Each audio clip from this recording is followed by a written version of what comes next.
레드카펫 없고요, 환영식 없고요, 영빈관 못 들어가고요, 공동 기자회견 없고요, 만찬 없고요, 의회 발언 없습니다. 양국 정상회담이 아니네요. 양자 실무회담이군요.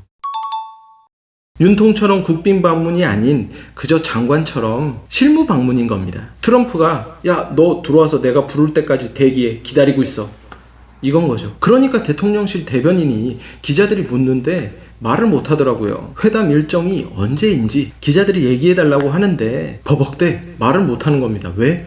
회담이 언제인지 자기네들도 모르거든요.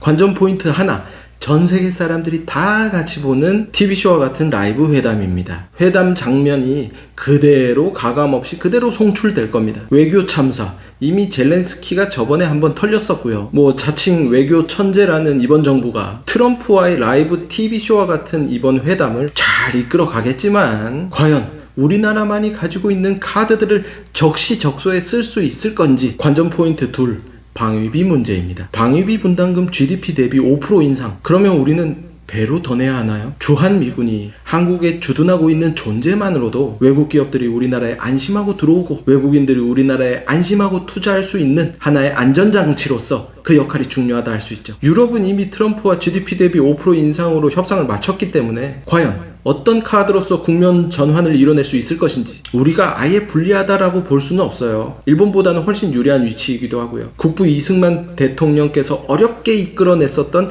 한미 상호 방위조약, 비단 북한 문제뿐만이 아니라 미국은 주한미군으로 중국에 대응하기 위한 군 현대화, 즉 전방위적인 업그레이드를 생각할 텐데요. 왜냐하면 지금 주한미국이 대부분 육군으로 편성되어 있기 때문에 업그레이드 하려고 할 겁니다. 그런데 미국이 이재명이 친중이라는 것도 알고 있단 말이죠. 그렇기 때문에 단순히 방위비에만 포커싱할 확률도 높습니다. 그 근거로 이번에 7월에 열렸어야 할 한미 양국의 핵 협의체 NCG가 안 열렸죠.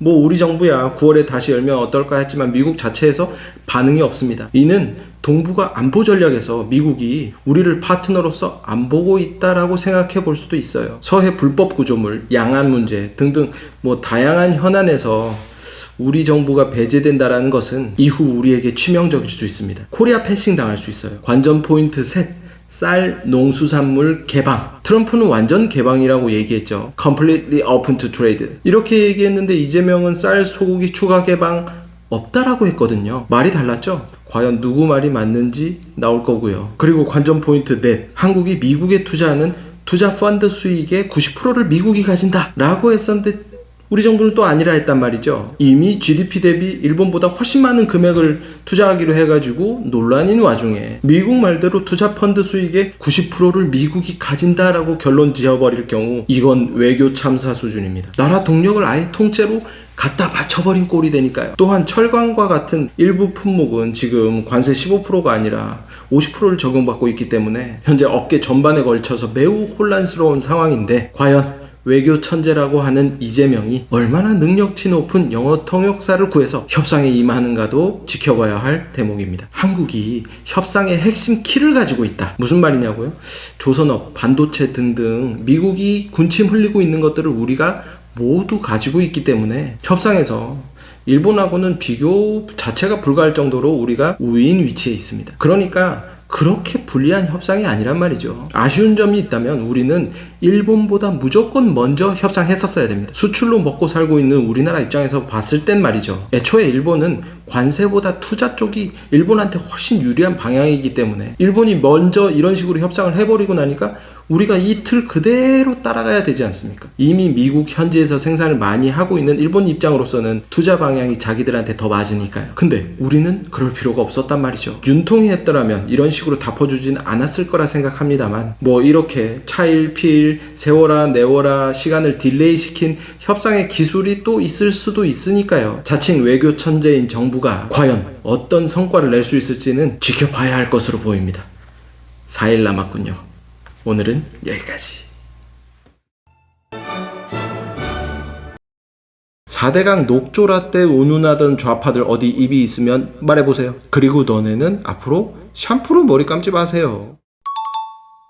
4대강 사업이 뭡니까? 홍수 대비하고 가뭄에 대비하자는 취지가 바로 4대강 사업입니다. 취지가 나쁜가요? 틀렸나요? 아니죠. 가장 필요한 사업이죠. 그런데 환경 어쩌고저쩌고 하면서 4대강 보를 해체한 지역은 이번에 큰 피해를 입었고요. 그나마 보가 있는 지역은 최소한의 피해만 입었죠. 대전이 그렇습니다. 멀쩡했으니까요. 자, 그럼 어디 한번 물어봅시다.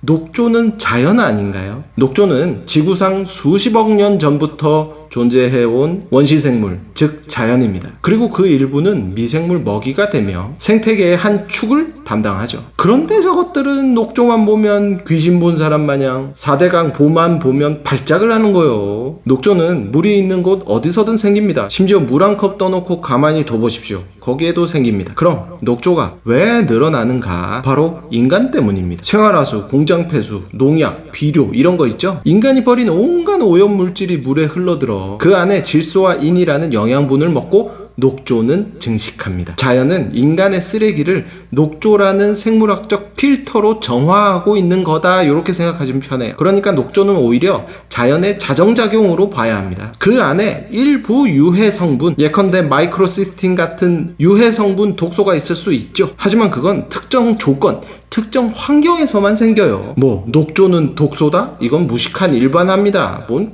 말도 안 되는. 예전에 일부 언론에서 녹조 위에 죽어있는 물고기 몇 마리 띄워놓고 그것 보여주면서 녹조가 물고기를 죽였다 이러면서 선동했어요. 정신 나간 소리입니다. 물고기를 죽인 건 녹조가 아니라 인간이 버린 생활하수, 공장 폐수와 같은 오염물질입니다. 지금 저수지 낚시터 가보세요. 녹조 흥건한 곳에서도 물고기 잘만 잡혀요. 녹조 때문에 물고기가 죽는 거라면 물고기 떼죽음이 났어야지. 물고기는 진즉에 멸종했어야 됩니다. 녹조 핑계대면서 보호 철거하자 했던 어이없는 환경단체들 어디 물어봅시다. 4대강 보가 물고기들 떼죽음 시켰나요? 보 주변에서 냄새가 나나요? 그게 녹조 때문인가? 아니죠. 그건 너네가 흘려보낸 하수 때문입니다. 보가 없으면 어떻게 될까요? 물이 말라붙고 남은 고인물에 녹조와 오염수가 뒤섞이면 그거야말로 재앙입니다. 그때는 물고기, 곤충, 식물 뭐 할 거 없이 전부 위험해지니까요. 거기다 이번 목포 앞바다 쓰레기장 된 거 보십시오. 보가 있으면 보에 걸린 쓰레기들만 치우면 됩니다.